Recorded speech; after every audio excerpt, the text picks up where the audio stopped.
Hello and welcome to Black, Brown, and Bilingue, where our mission is to unite the Black and Brown communities through education, storytelling, and community engagement.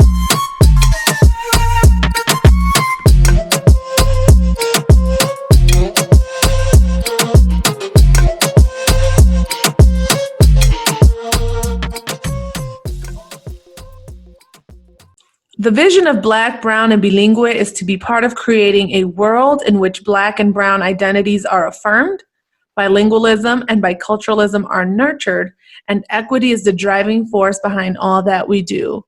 Thank you for joining us again today. I am Lissette Jacobson, and I am one of your hosts. And I'm Maurice McDavid. I'm your other host. All right. Welcome to another episode of Black, Brown, and Bilingue, and I am just so excited for today's topic because I think it's one that you and I, Maurice, have talked about, and maybe it's important for educators to understand. So today's topic is about how do we show love as two people who identify with marginalized groups. And when I say show love, I'm not talking about romantically. I'm talking about friendship, or like family. Although sometimes also romantically. Also true, yeah. But That's funny because that was really hard for my man to understand. And it's still hard for my wife. 100%. I know. So we need to talk about that. But so how do we show love, right? And the inspiration for this episode came about because Maurice was on Snapchat. I have to give people a little background. Right. Maurice was on Snapchat. And, he was trying to stunt with the waves because he got a fresh cut or whatever. And I messaged him saying, "You still ugly." And literally, that's it. You, the letter U, and then still, and then ugly. That's it. So then what did you say? So I said, how can I still be ugly, in quotation marks, when I always been fine? Right, so I can't still be something that I've always been the opposite. You feel me? So then Maurice and I have this joke that whenever he is talking about Samantha, his wife, he always says, "My wife." So then I replied with, "I'm gonna have to talk to your wife to confirm that." But then I also, what did I say? I think I said something like, "You all right for a spud head?" Something like that. Yes. Mm-hmm. But it is all love, right? So why don't we take it back, Maurice? And can you identify, like, when you realized that the way that you show love amongst your family, your friends, and how that was different from what you witnessed with other people? First off, I gotta say, having grown up here in small town USA and having heard and spent time with other families and watching them show love and then also like on sitcoms and stuff, it was real different. And in fact, it really challenged me. My older brother would come for me relentlessly. And shout out to Brother Henry. Right. Shout out to Brother Henry, CEO Henry. Right now doing big things, but it took me a minute to kind of figure out, like, oh, I think he really does mean well. And I don't know if he always meant well, but at family events, I was probably a young middle schooler when I figured out if I'm going to make it at these family events, I better come ready.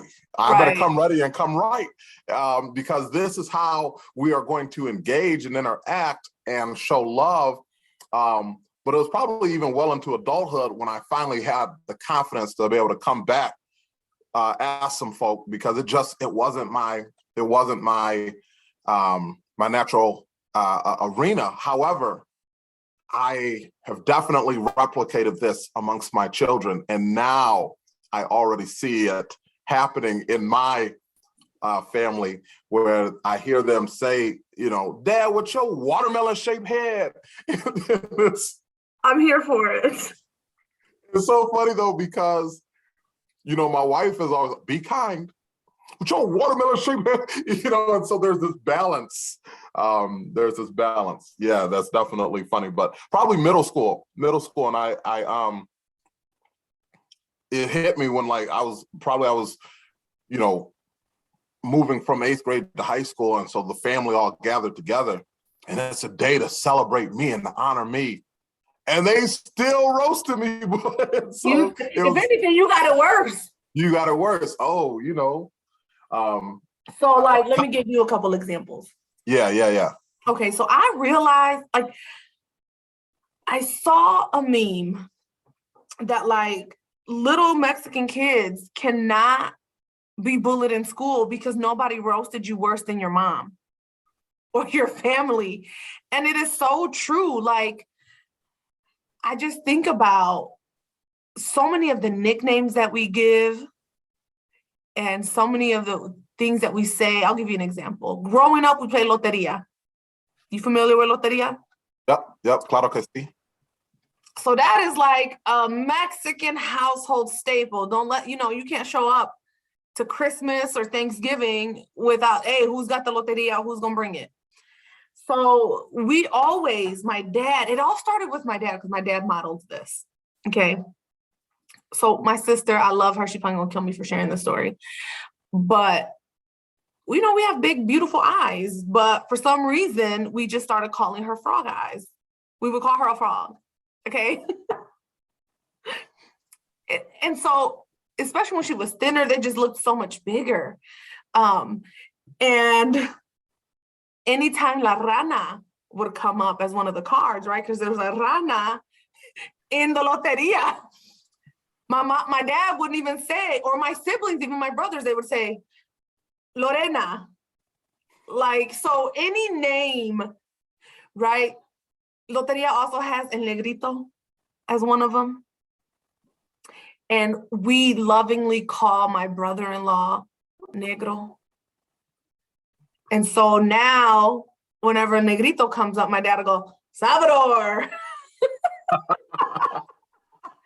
So it just, even then, like, that is just how we bond. You know, we will roast each other, or I know I'm looking halfway decent when if we were gonna go somewhere and I like came out of my room and, you know, my hair was done, my makeup was done, everything, my outfit was fine, like great. And my brother would be like, when are you gonna get ready? Like, can you take a shower? When you gonna get ready? Right? And that was like, okay, I'm looking fly, even though he didn't want to compliment me. Right. Yeah, you know, first off, you mentioned El Negro, and it always makes me think of the Finding Love in New York episode or whatever, where the Latino guy refers to her as mi negrita, and she loses her stuff, bro. What you call me? Da-da-da. And he has to explain that that's a term of endearment. It also, however, reminds me of just the other day having been roasted by a kindergartner. Right. Let them know. I love this story. On two separate occasions. On the first occasion, there was this little girl who had decided that every time she saw me wearing a different color shirt, she was going to identify me as a different piece of fruit. So I was wearing my blue Wego shirt, and she said, "You look like a blueberry." So on this particular day, I was wearing a red shirt, and she says, "Oh, you look like a strawberry today." No. A chocolate covered strawberry. Okay, so first off, that's one. But the other day, I'm walking down the hall. This is, again, another one of my little bilingual kinders. And he says, "Hola, Principal McDavid." And that would have been sufficient. I was saying hola to all of the kids. ¿Cómo están ustedes? Muy bien, todo está bien. He says, oh, he then comes back, "Hola, Principal McDavid Negro." So now he said, "Hello, Black Principal McDavid." Then he comes back a third time and says, "Hola, Principal McDavid Negro Oscuro," which is to say, "Hello, dark Black Principal McDavid." And I was just like, I said, "Hey, if you were a kindergartner, you and I would have a conversation about pigmentocracy, la pigmentocracia." But I'm gonna let it slide today. That is okay. Again, I think we are in a different time, and I definitely think that in the Latinx community or the Latino community, we need to talk about some of the things that we say because they can be toxic and can be hurtful. But I think people need to understand. I feel like that's where you and I talk about topics that educators may not know, right? Right. So, I think it is important for people to remember that, like, our kids sometimes don't have that same background and connection to some of the historical things that have happened in this country. Therefore, the things that they say, plus you're a kindergartner, so you just gonna say what's on your mind. But I think that's important for educators to know. I will never forget being in the middle school and kids would and roasting was what they would call it. Like, I remember using that when we were in school, like younger. Right. And I remember when that term came back and I was like, oh, y'all are roasting each other? That's making a comeback. But they would roast each other and some teachers would get really bent out of shape because they thought it was really cruel. And you sometimes have to not only explain that is how some communities bond, but I think it also becomes a learning opportunity for students to know, like, okay, you can only take it so far in a school setting. Now, an interesting piece here, right? Anybody who's listened to Black, Brown, and Bilingual know that we are Hamilton fans, right? What's really interesting is that when you think about roasting, right? I'm standing here right in front of you. You've said something to me. Now I'm going to pick some part of your outfit, some part of how you're dressed, and on the spot, I'm going to create something to come back that attacks you. I want you to think about the amount of intelligence that is required. And quick wit. The quick wit. So when I bring up Hamilton, right, because they decide to kind of demonstrate the argument inside of Congress, right, inside of the federal government as a freestyle battle. Because at the end of the day, right, they just were saying it more eloquently, but Sure. when the senator or the representative didn't like what the other person said, they was regularly coming for them with no regard to their feelings or emotions. They were coming for these people. And so we see it happen in other places, right? But particularly right within our communities, this is definitely, you could get a group of guys standing on the block. And what are we doing? We cracking jokes about one another, and that's 30 minutes. You regularly. I roast you regularly, right?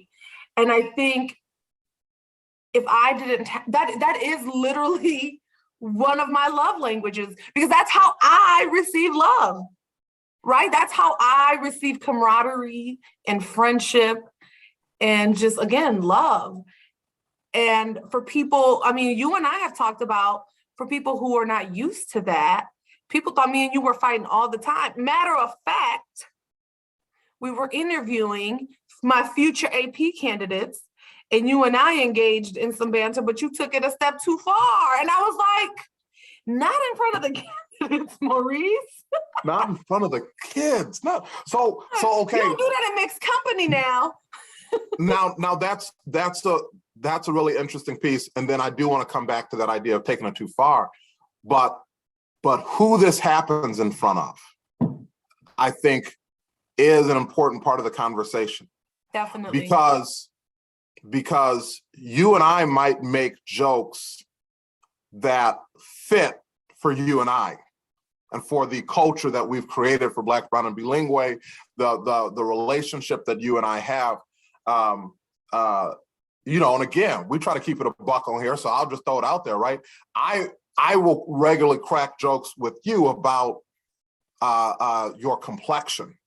Now, outside of our relationship, it is not something that I would do because I think it's dangerous, right? I think it's dangerous to get too far in, but you and I have established that. And so it really, I think there is something to be said about having a clear understanding of when and where this part of our culture really can be exhibited. And you talked about in front of mixed company, right? And that's a really interesting idea. You in the back of the neck. You know those chops back in the day? Did y'all ever walk around chopping people?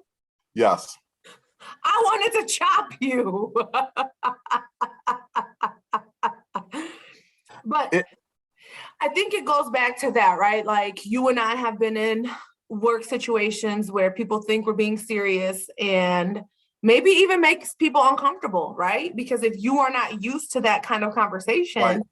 it can be very uncomfortable to even witness. And then people suddenly feel like they have to take sides when whole time there's no sides to be taken.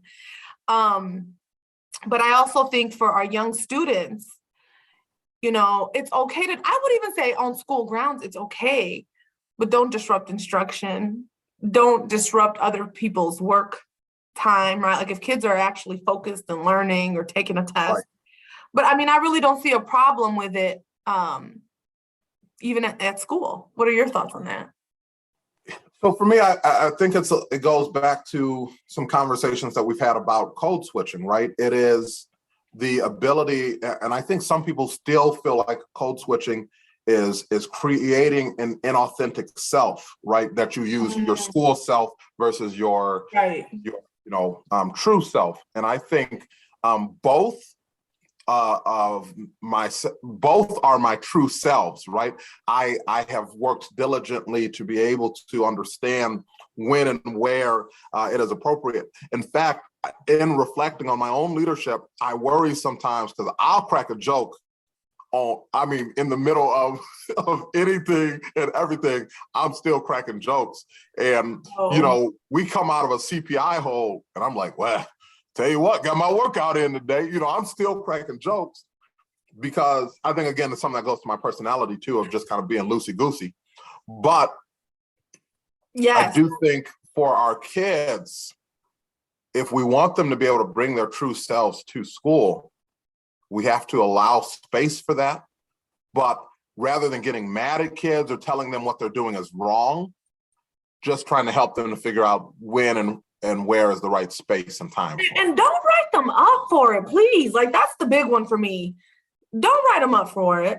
If they both laughing, then what are you doing? But even Who was hurt? still, even when you're not. So I think that's a good segue. But before we move on, because I think even if they're not laughing, right?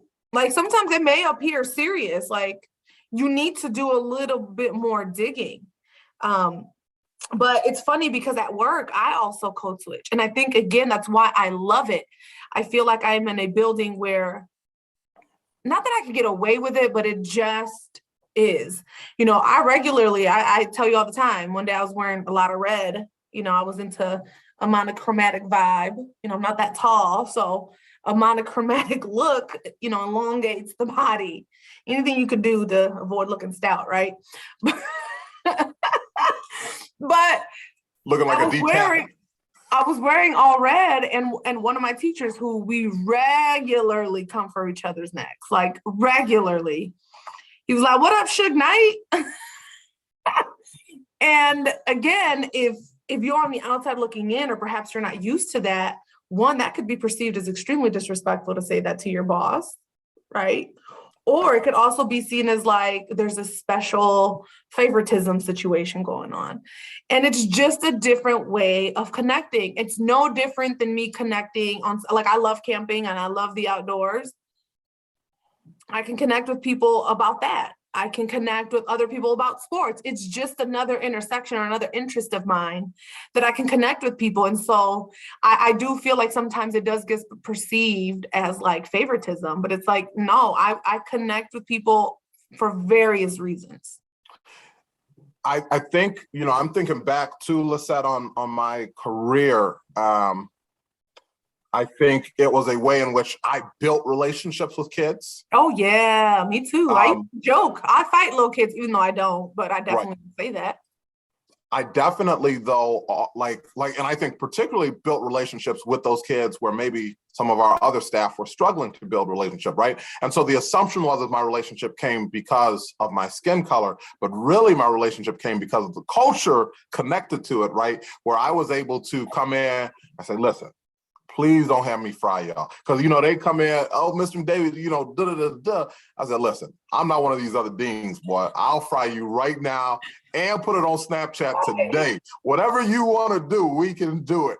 But what that did is that they also would then see me addressing the whole school and again, hit that code switch. And now I'm able to do that, right? So I think it gave them that okay to be able to know like, hey, I can do both. Now, the other thing though, again, to keep it just real honest, is I can look back and say, ooh, I went too far there.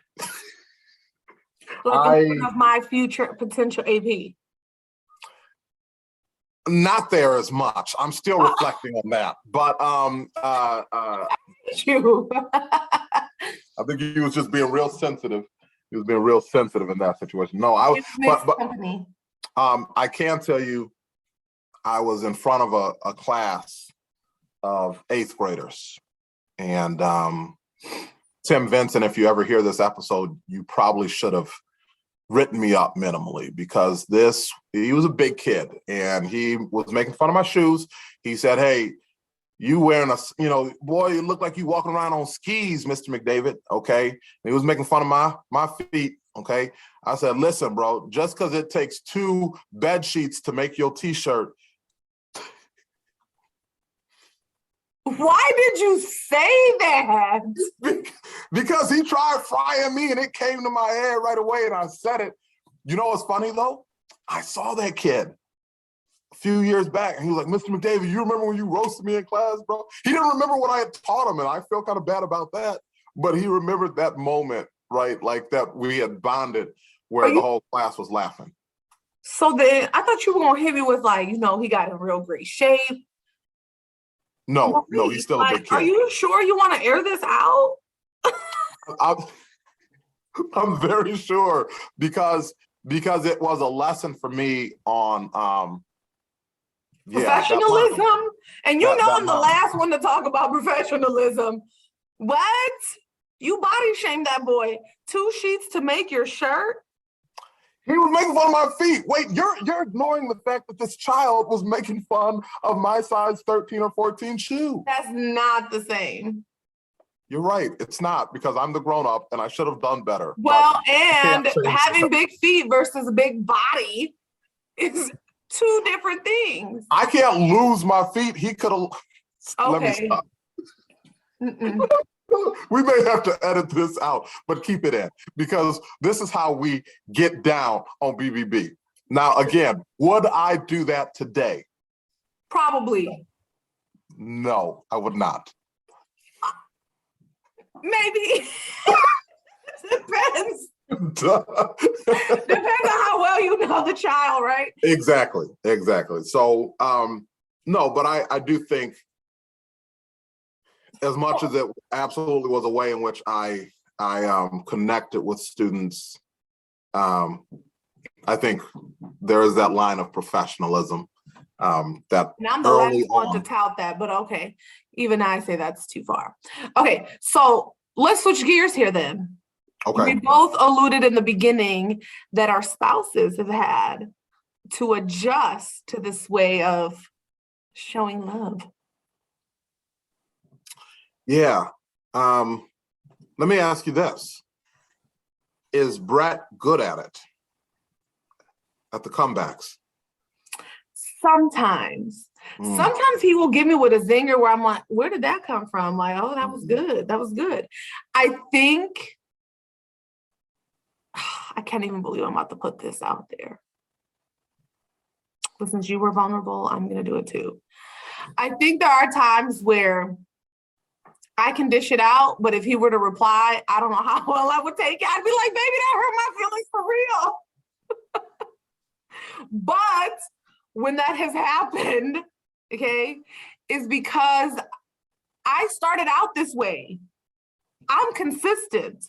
You can't, right? Like not only have I been consistent, but have actually improved. I've realized like, okay, maybe now is not the time to crack a joke or say something smart or whatever. But I've been consistent. So then if he were to turn around and do that to me, I would be devastated. And I'm being honest. You know what I mean? Yeah. I'd be like, baby, that really hurt my feelings. Why did you say that? Do you feel that way for real? Okay, is Samantha good at it? No. Yeah, I mean, he's not with, his is much more dry, but I can appreciate some dry humor. Yeah, but mine is quick, honey. Yeah, no, her go-to line is like your face, which is also that's fine. It's low level, but it's Okay, what if she were to hit you though? Has she ever really come for you and you're like, ouch? So she knows that there are a few things that I am particularly insecure about. Oh, what are that? What is it? And she knows what they are. Are you going to share? I never got braces. Oh, that's one of my insecurities too. I've had them twice. I've had the clear aligners twice. And let me tell you, side note, don't do the Invisalign. I'm just going to go ahead, bite the bullet and get the metals. Yeah, do you at this be point, braces buddies? No, because at this point, I think I'm gonna just rip mine out and just buy some new ones. I don't know. No, don't do that. No, it's nothing like your real teeth. I know. You just gotta stop having rocks for cereal for breakfast. See, this is what I mean. Wednesday, okay.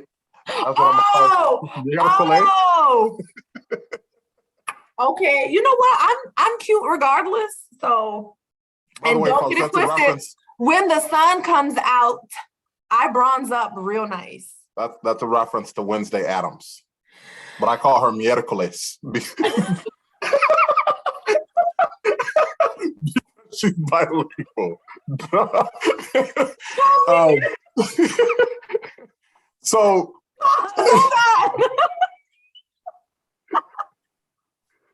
Yo, I'm really weak right now. Oh my God. But I call her Miércoles. Miércoles. Oh, wow.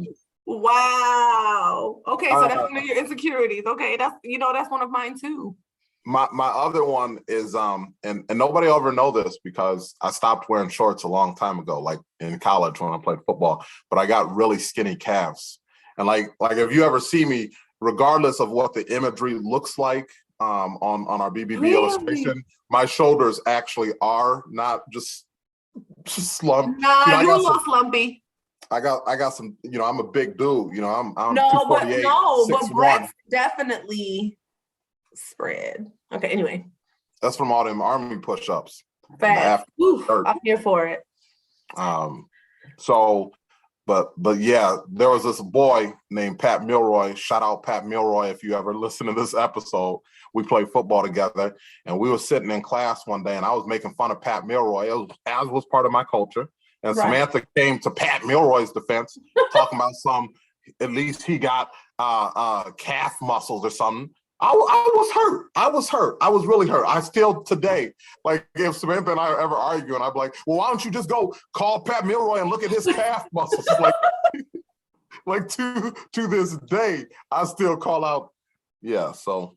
Okay. Can I tell you my next one? Yeah. Listen, when you ever see like those girls that are super catfish, like their face looks all beautiful and perfect, but their body's a little bigger. When I gain weight, it goes straight to my cheeks. It is the worst. My body may not even be as big as my cheeks.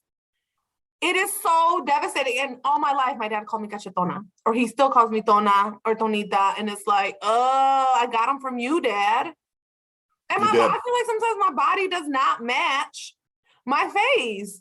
Let me eat one too many pieces of like Popeye's wings or whatever. Baby, the bloating is real.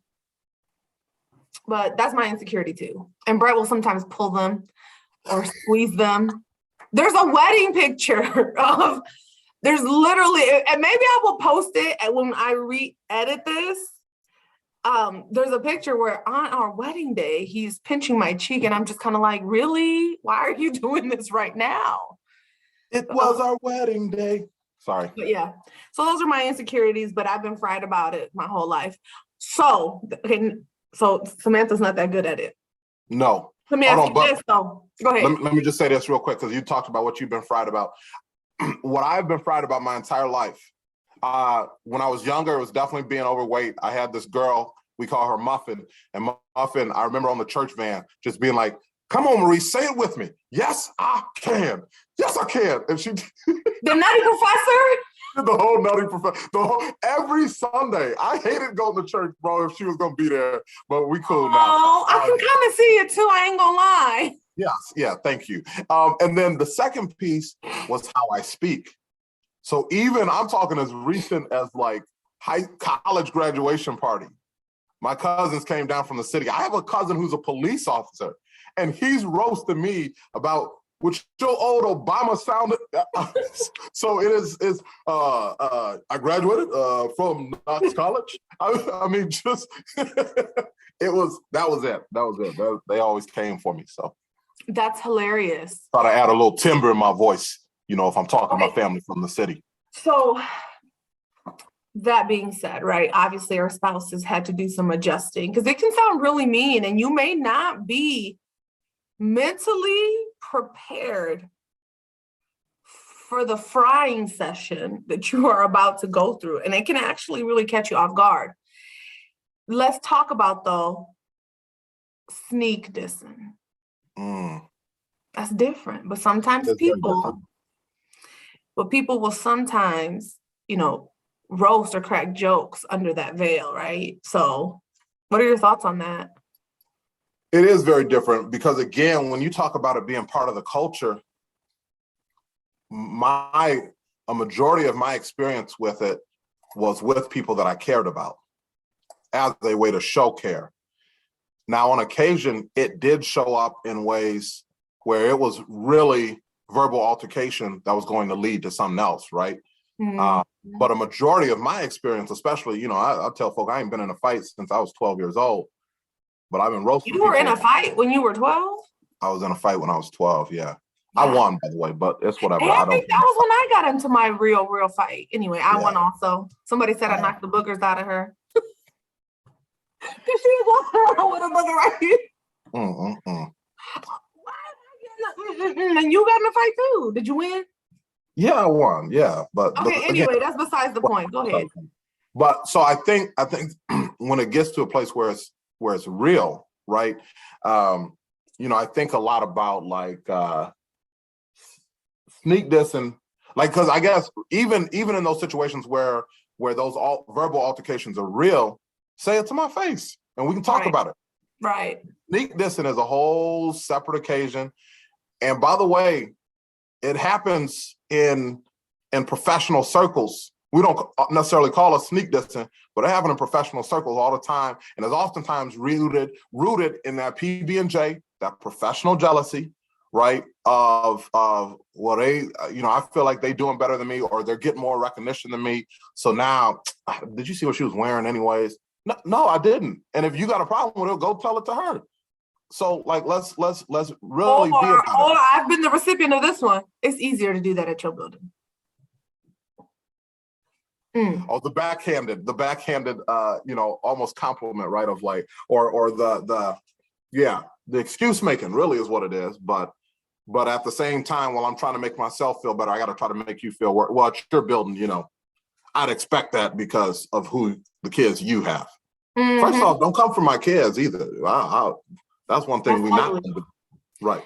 So, you know, I think it is also important too. Like, hey, I've been in situations where I've cracked a joke and the other person wasn't in the mood, or they've cracked a joke and I wasn't in the mood, right? That's another time where you have to be careful because you may have that relationship established, but you're not always going to be in the mood, right?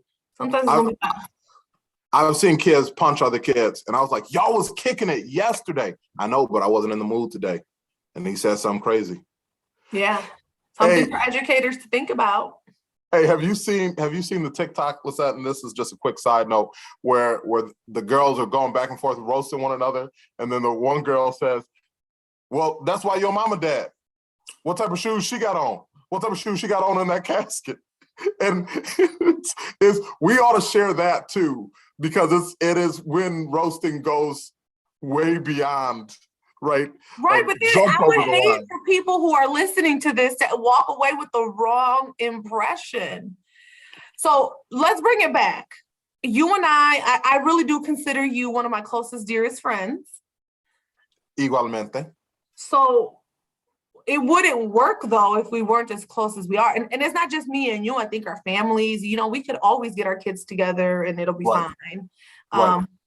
But yeah, like it still is at the end of the day, my preferred way to connect and my default. It's my default. I don't know if it's It good or is. bad. Maybe I'm not even going to put my judgment on it, but it is what it is. And my family is like this. Everybody in my family is like this. Everybody. I can't even, probably the least one is my mom, because she's just an angel, but she'll still talk about you. It's definitely your default, and it is not. I don't think it is between you and I don't think it is as much my default. Which again, I think, you know, we've talked about, like when I decide, okay, Lissette, that's fine. I don't been patient. Now I got to come back for you. Sometimes, you know, too, it's like, wait, Maurice, you don't always, you know, engage Right. in these activities. But just know that I have it. You know, I have it in my back pocket. You know, though, who is a master at it is my mother. My mother is a master. Hey, She'll your get you real mom quick. is the real. She'll get you real quick. So she is good at it. My older brother, though, I'm telling you, even to this day, I don't even try to I'm compete. still stuck on Janetta. Yeah, she'll get you. She will. I feel like she came for me once and I was like, what did I do? I think we were at that painting thing at your church. She came for me hard. I had to look at Sam, and Sam was just kind of like, don't listen to her. Don't pay her no mind. I was like, oh. Right. She's gonna be all right. She's gonna be all right. Yeah. So you know, I think this was a really fun episode, a really, I think, necessary conversation, because so many of our students engage in this. And I think with social media, like, I feel like you can just see it, like these quick comebacks. I even think about like that whole thing with like, what are those, right? Like how social media feeds into that. And if you're in education and you don't know that, that could actually be very difficult for you to navigate. And so here we are at Black Brown Bilingual having a very honest, down-to-earth conversation, but still educating people, right? Because you need to know this. Right.